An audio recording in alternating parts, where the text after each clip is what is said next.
Hello and welcome to the Paul Green Comedy PaulCast. This is for December 15th, 2024. This is episode 352. Oh man, 13 episodes left on my 365 daily episode goal. This is stand-up comedian, actor, improviser, and dreamer Paul Green, sharing my journey as I pursue my dreams, in the hopes that you'll pursue yours, whether that's in comedy or whatever else is going on in your life that is calling to you, that's important to you. And it is no small thing, my friends. It is no small thing to put yourself in a position to try to accomplish something. Just accomplishing anything in life it's so hard because the alternative is doing nothing, which is incredibly easy. Oh man. So I am recovering from probably one of the busiest weeks of the year for me, just in terms of travel and volume of shows. It has really been, it's been a really good week overall. Just to recap the week, it pretty much started last Sunday. I drove out to Los Angeles. I had a gig in North Los Angeles on Monday night. Immediately following the gig at about 8:30, I drove straight from Los Angeles to Las Vegas. I stayed the night in Vegas, woke up the next morning, drove another 5 hours to Salt Lake City, stayed the night in Salt Lake City, woke up the next morning, picked up my comedy partner, Josh, who had flown into Salt Lake City the night before. We then drove 3 hours south to a small town called Richfield. We had a corporate gig there. Immediately following the gig, drove another 4 or 5 hours to Page, Arizona, which is at the very north end of the state. Stayed the night in Page. Woke up the next morning and then drove another 4.5 hours home to Phoenix. Soon as I got home to Phoenix, I had a corporate gig at a restaurant at about 3 p.m. Did that gig. Then that night, I had a gig at JP's Comedy Club in Gilbert. I ended up doing 30 minutes that night. And then the next 2 nights, Friday and Saturday, I had 2 shows apiece at JP's, both at 7 and 9 that I headlined. Did about 30 minutes each. And that brings me to right now. Oh, man.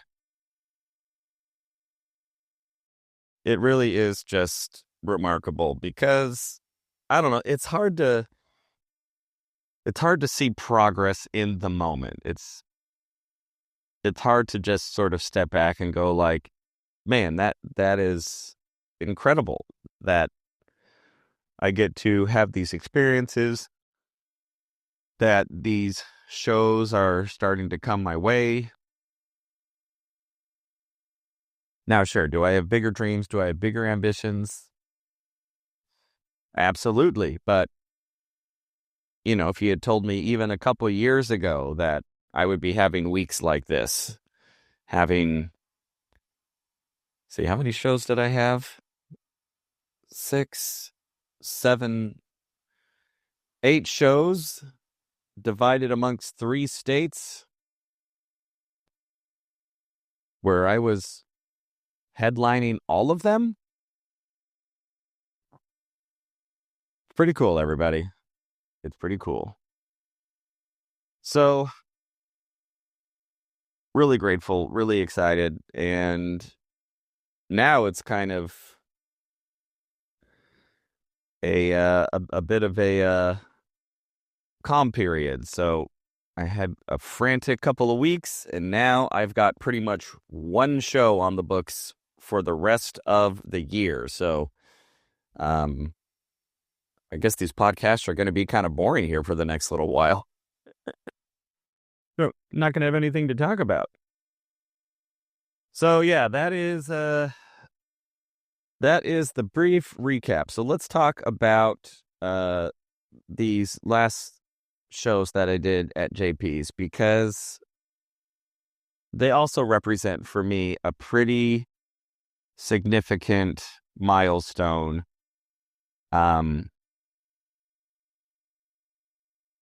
Just for me as a performer. And again, it's hard to recognize it in the moment. It's hard to see it, at least for me, because I'm a performer and I'm all neurotic and I have all my insecurities and all my not enoughs and, my propensity to always be comparing myself to other comics or what they're doing or who's funnier than me, who got bigger breaks. Even though I've been reading Brene Brown's Daring Greatly, and she says that comparing to other people is not good. I'm working on it, but if I compare myself to myself, so the first time I headlined JP's, I think it was 2022, I think. If I remember, yes, it was 2022. And so at that time, I was in a relationship that ended up being a really bad relationship. In terms of comedy, I was in this very weird space comedically. So what had happened was, man, I'm gonna do some ancient history here. So let's go back to 2019. So in 2019, I was living in Los Angeles, and at the beginning of that year, I made a commitment to myself that I really, really need to quadruple down on my commitment to stand up. Up until that point, I was doing stand up pretty irregularly and infrequently. There would be sometimes a week or two would go by where I hadn't done any sets, I hadn't done any open mics, I hadn't written anything. I was just sort of floating along in LA, just trying to figure out what the heck I was doing out there. I was trying to do acting. I was trying to do improv. I was doing stand up over here every once in a while. And, I was just I was kind of half-assing everything and didn't really have a clear path or a clear direction. And in 2019, I just said, if I'm really going to get a hold of this stand-up thing, I need to be so much more committed, because I was just looking out at all these comics around me. It's like, I'm in Los Angeles. It is just full of stand-up comedians who are all ambitious. They're all out there pursuing their dreams like I am. They're all hustling. They're all trying to get those gigs. They're all trying to, get into the Comedy Store and get into the Hollywood Improv and get into the Laugh Factory. Just to give you a little context of how competitive it is out there. So the Laugh Factory in Hollywood every Tuesday would have an open mic. And the system was, if you are the one of the first 10 comics to show up to do the open mic, you were guaranteed 2 minutes. 2 minutes of stage time at the Laugh Factory in Hollywood. So the open mic would start at about 6 p.m. So what would happen is comics would start lining the block at about noon, so that it would be guaranteed that they would get one of those guaranteed spots. So if you weren't one of the top 10 comics, then all of the other comics who were not in the top 10, you would have to write your name down on a piece of paper and put it in a bowl, and it was literally the lottery. So I remember I went there maybe 3 or 4 times, and there would maybe be 40 or 50 comics. And on any given show, maybe they would draw 16 or 17, right? So there would be 10 comics guaranteed a spot, and then maybe another 6 or 7 who would get drawn at random amongst another 40 who weren't in the top 10. And again, comics would show up at about noon and just wait for 6 hours just for a chance to do 2 minutes of stand-up comedy at the Laugh Factory in Hollywood. That is the level of competition. That is how many comics. And by the way, and it was packed every single time I went. And I tried to go. I went at noon once. I actually did that. I went at noon and got in the top 10 and just waited there for 6 hours. I only did that one time, and trying to think if the other times I went, I don't think I ever got drawn at random. So I think I only did the Laugh Factory or got on stage there once.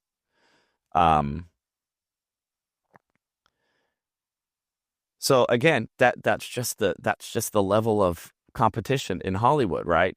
And I remember doing open mic after open mic after open mic in Hollywood. And sure, there's so many comics who are so bad, so many amateurs, sure. But the majority of comics at even these open mics were good. They were funny. They were taking it very seriously. They had their notebooks, they had their routines, they were honing in on their, material, their craft, their persona, like all of that stuff. And so here I am coming in about 2019. I had been living in LA now for about 3 or 4 years. I'd had some cool opportunities, but nothing really big had happened, no like real big breaks or whatever. I was doing as much acting as I could. So I was doing all of these like student films and indie films and like, all these kind of scrappy projects because that's the only thing I could book. I wasn't a union actor. I didn't have an agent. I didn't have any of that. And so I would just self-submit for like all of these student projects, and the students loved me because I was talented and I would show up. I did probably about 30 student films in those first couple of years, and a handful more of sort of small independent projects of just filmmakers and ambitious, film producers who were also trying to, make it and be successful in a highly competitive industry, right? So anyway, so now it's 2019, and I just said, all right, I have to be significantly more committed to my craft as a stand-up if I'm ever even going to have a chance, because I'm just not funny enough. My writing isn't just tight enough. There's just stuff that's missing here. I don't know what it is, but I'm just not there yet. And I made a goal in 2019 that I was going to do, on average, a open mic a day. So pretty much 7 mics a week, or 7 shows, 7 mics and or performances a week. And I'm going, if I'm really going to do this, I need to do it every day, on average, right? So in 2019, that was my goal. And I went all in 2019, and I hit that goal. So now in LA, it's so much easier to do that because there were open mic gyms that would literally that would just have an open mic every hour on the hour. So I could sign up and do 2 or 3 sets in one sitting in a couple of hours at one location. So I tried to do it every night, but of course there would be nights that for whatever reason I couldn't get out to do an open mic. So that would be fine. Like on a night that I was free, I would just sign up and do like 3 open mics in a row. So now I have 3 sets. So in 2019, I hit that goal, and I did a minimum of 7 sets a week for the entire year. And I ended up exceeding my goal because at the end of the year, I had close to 400 sets. So I think 398 or something like that by the end of the year, right? And I got a little better. All that work, I got marginally better. Um, I was still way, way far away from really dialing in what I want my stand-up to look and feel like. But it was progress. And in that year, I started to book some festivals. I started to create some relationships. There was starting to be some movement. And then 2020 comes along and I'm like, now I need to double down even more. So in 2020, I set a goal of I want to do 10 a week. I want to do 10 open mic and or sets, performances in a week. And I was doing that. And I had booked some gigs that I had never booked before. So I went to this festival and had a couple of bookers who owned clubs, like one in Indiana and one in Florida. And both of them booked me for their club in the summer of 2020. Then, of course, pandemic hits. Everything comes to a screeching halt. LA shuts down. Those gigs have to cancel. All of the comedy clubs are just completely decimated.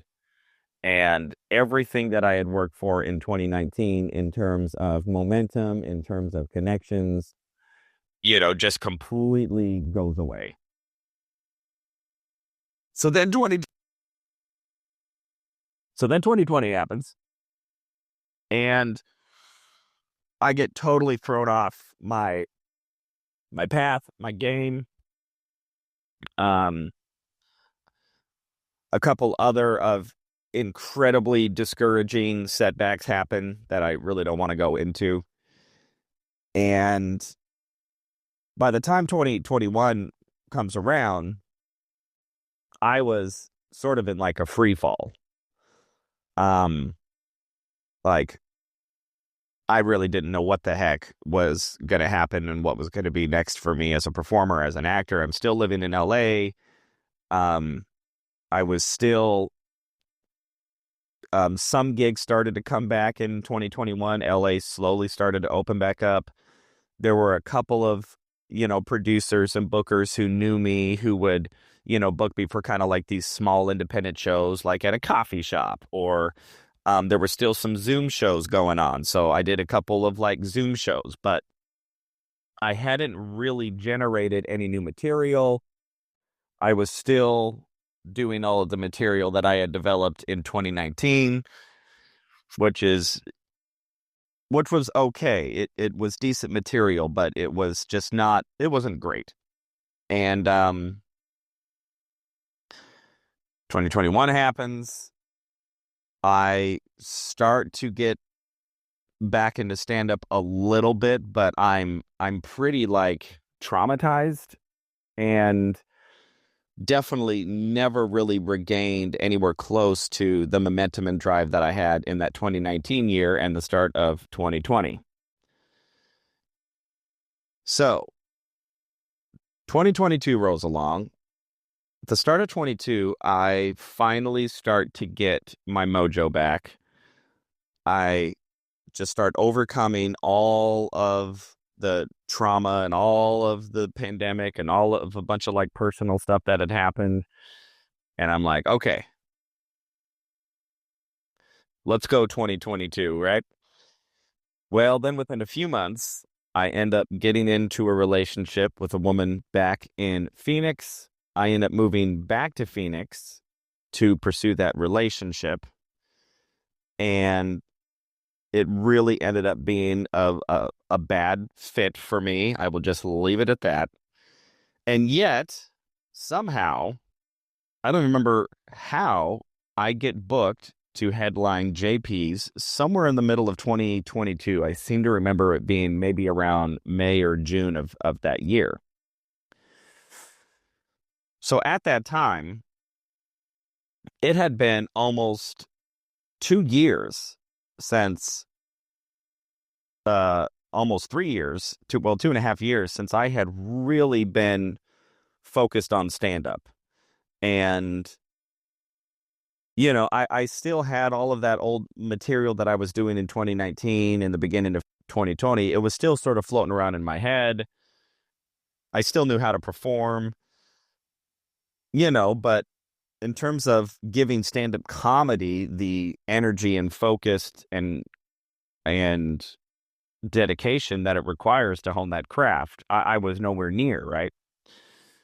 And yet here I am, the headliner, doing 5 shows, and it's like, I'm the headliner. I'm supposed to be the funniest guy, supposed to be the most talented, right? So again, it's middle of 2022. I'm getting ready to headline JP's. At that time, it was 5 shows. So there was a Thursday night show, 2 Friday, 2 Saturday. So the Thursday night show, we did a clean comedy show. And we did that specifically because most of my friends and family who live in the Phoenix area are still active LDS members. And for them to come to a comedy show, it needs to be advertised as a clean comedy show. So we had an agreement with the club that it's like, all right, we'll do a clean show Thursday night, but then the remaining 2 nights will just be a regular comedy show, right? So the Thursday night show was a clean show, and I did okay. That show went pretty well. And then Friday night at the 7 o'clock show, I did a little bit worse. And what was so hard and what messed with my head is all of the comics before me were killing it. Specifically, the comic who went right before me during all of these shows is a comic named Wolf, who is so funny and was so dialed in with his comedy, and he was freaking killing it right before it was my turn, right? But I'm the headliner. I'm supposed to be the funniest guy, right? So, again, Thursday goes okay. Friday goes a little less okay. And then the Friday early show, then the Friday late show, it was a really tough crowd, but the 2 comics before me, so the club owner, Jim, he goes and does really well.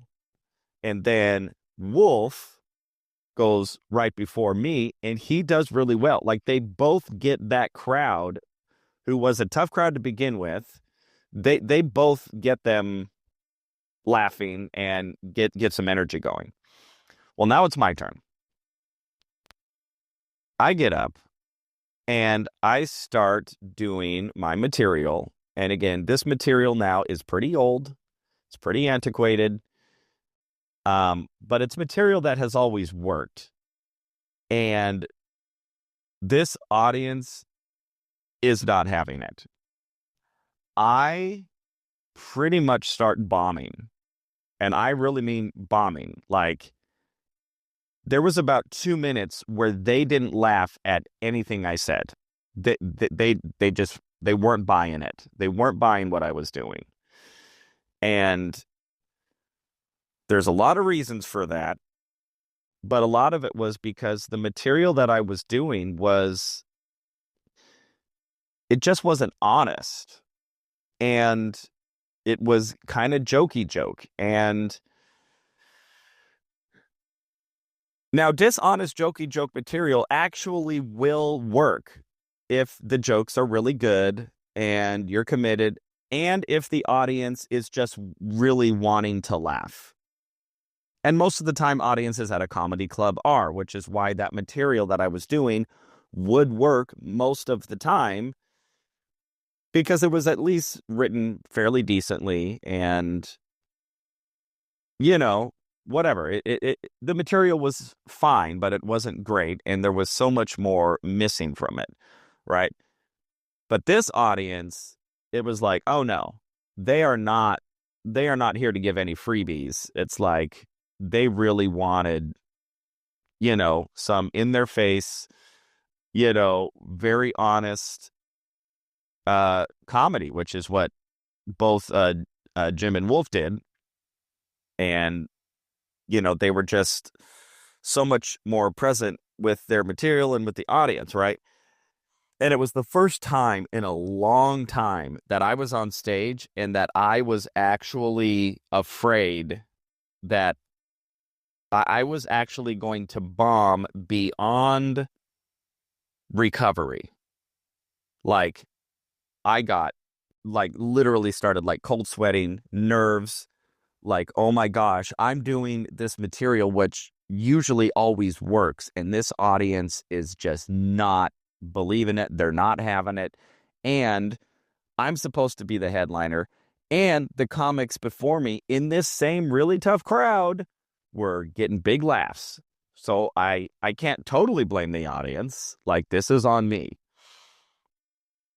So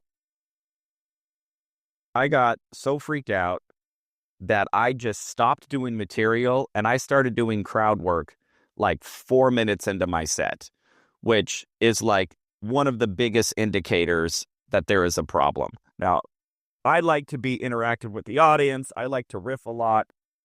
And I do crowd work as a part of my act almost all the time. But it's usually I'm doing it at a place of confidence and because I know what I'm doing with it. This time I was doing crowd work as a sheer SOS. Like pure panic. I'm like, oh my gosh. So I start doing crowd work and it took me maybe, which seemed like an eternity, but like 4 or 5 minutes of crowd work for the audience start to buy back in that I actually know what I'm doing as a comic and as a performer. And then by the end of the crowd work, I did my token thing, which is I improvised a song about the audience member. And by the time I got to the song, then I really got them laughing. But man, it was touch and go there for a painful couple 3 minutes, which, by the way, 3 minutes on stage as a comic when you are bombing feels like an eternity. It is brutal, right? So that was the Friday Late Show back in 2022. The next day, I remember going outside and like meditating and like I was so traumatized by how bad I had done in that Late Show. And it wasn't so much only that I was doing bad, it's how good the comics before me were. Right? So, and I'm supposed to be the headliner. And yet the comics who are doing like the feature work are like killing it. And it was such a wake-up call to, first of all, how much work and effort this craft demands to really hone in on a stand-up comedy craft. And, and I felt a little guilt. I felt a little shame. I felt like, man, this isn't fair to the club that their feature acts are doing a better job at me and could probably headline. Matter of fact, I actually remember having this panic. I was literally afraid that the club owner was going to call me and take me out of the headlining spot and be like, hey, just so you know, last night didn't go very well. We're going to go ahead and have Wolf headline. We'll just have you feature. Like, I was literally thinking that because that will happen. So here I am. It's Saturday. I have 2 shows that night. I'm all up in my head. I am like panicking. I'm just going, my material is just not funny enough to compete. Like, this material is too old. It's too antiquated. It's not coming from an authentic place. There's something missing here. And plus, I was in this really rough relationship.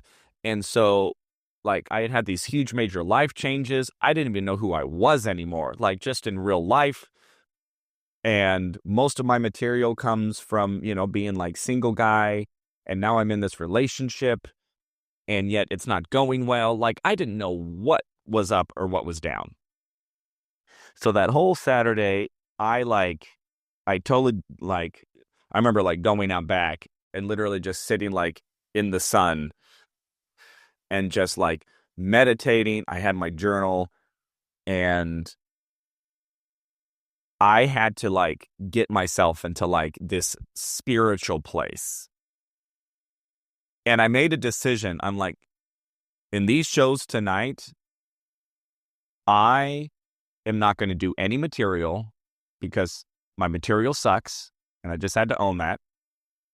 I am going to riff the entire time. And I am just going to trust myself. I'm going to trust my instincts.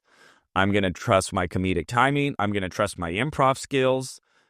And I'm going to be just totally present with this audience. I'm going to just walk on stage, connect with the audience, and just start calling out whatever I see and riffing on it. And I'm not going to do any jokes.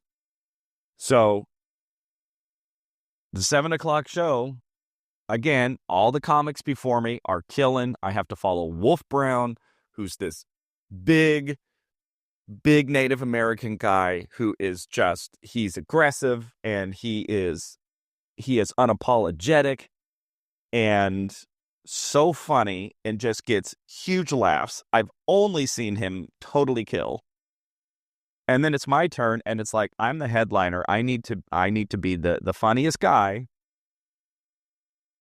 And I walked out on stage. I didn't do a single joke, and I just riffed. And I just started connecting with the audience, making jokes about the audience members, making jokes about myself, totally off the cuff, improvising. I started meeting all of the like kind of people in the front row, and I just started this energy. And then by the end of that set, I did my token thing where I improvised a song about all of these people that I had talked about. And it went so much better. It went so much better. So then in the 9:00 show, I did that exact same thing. Went out, totally improvised the set. But now I had a little bit of confidence, and I wasn't as nervous. And it went like even better. And I probably had one of the best comedy sets like ever in my life. And I didn't say one single joke or like written joke. I didn't do any material that I had written. And so for the rest of 2022, anytime that I was headlining, that's what I would do. I didn't prepare any material whatsoever for the rest of that year. So what that ended up doing in my mind was creating this narrative that's like, oh, I'm not a good joke writer. I don't know how to prepare material. I don't know how to really be a good joke writer and to be honest and to be authentic in my prepared material. I'm going to be an improviser. I'm going to be like an improv comic and not do any material. So what is this all leading to? So end of 22, I get out of that relationship. 2023, I start getting back into stand-up. I start to sort of emerge from this fog. I write a bunch of new material in 2023 that did okay. It wasn't great. Then in 2024, I decide to completely start over with writing material. And I write a whole brand new set of material. And all of that accumulates to me now headlining again JP's Comedy Club a year and a half. Was that right? end of 2024, so 2024, 2023, almost 2.5 years. Yeah, almost 2.5 years later. And last night, it's probably the first time that I really recognized that I was able to go off script, but then I also had material. And me riffing and improvising with the audience, when I would then go into my material, there wasn't this huge drop off, which there used to be.